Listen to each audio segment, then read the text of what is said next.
அன்பான மக்களே, நம்மளோட சுவாமி கிட்டேருந்து செம்ம அப்டேட் வந்திருக்குங்க. என்ன அப்படின்னு சொல்லி பார்த்தீங்க அப்படின்னா, அவரோட ஃப்ரெண்டு சீனு இருக்கார் இல்லையா? காற்றுக்கண்ணவேலியில் கூட விஜயோட ஃப்ரெண்டாக பண்ணியிருப்பார், சூர்யாவோட ஃப்ரெண்டாக. அவரை வந்து மீட் பண்ணியிருக்காருங்க. மீட் பண்ணி நிறைய பேசியிருக்காங்க. அதை தான் அவங்க போஸ்ட் போட்டிருக்காங்க. நல்லா இருக்கு பார்க்குறதுக்கு.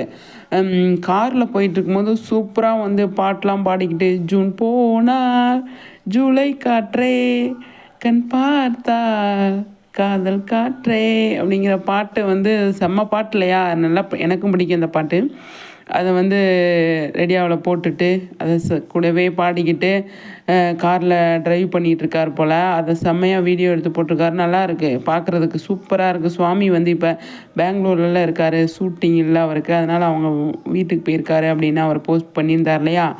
நான் ஹோமுக்கு வந்துட்டேன் அப்படின்னு. அந்த மாதிரி சூப்பராக வந்து அங்கே பெங்களூரில் தான் இருக்கார் போல்.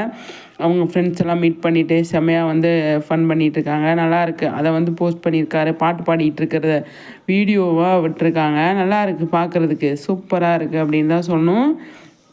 நம்ம சுவாமிக்கிட்டேருந்து செம்ம அப்டேட் வந்திருக்கு அப்படிங்கிறதான். 1ஆந்தேதி தமிழ் நியூ இயர் அதுமாதிரி செம்ம அப்டேட் விட்டுருந்தார் இல்லையா? அதே மாதிரி இப்போயும் இது செம்மையாக இருக்குது அப்படின்னு தான் சொல்லணும். என்ன மக்களே சொல்கிறீங்க? கண்டிப்பாக உங்கள் கருத்துக்களை சொல்லுங்கள், சரிங்களா?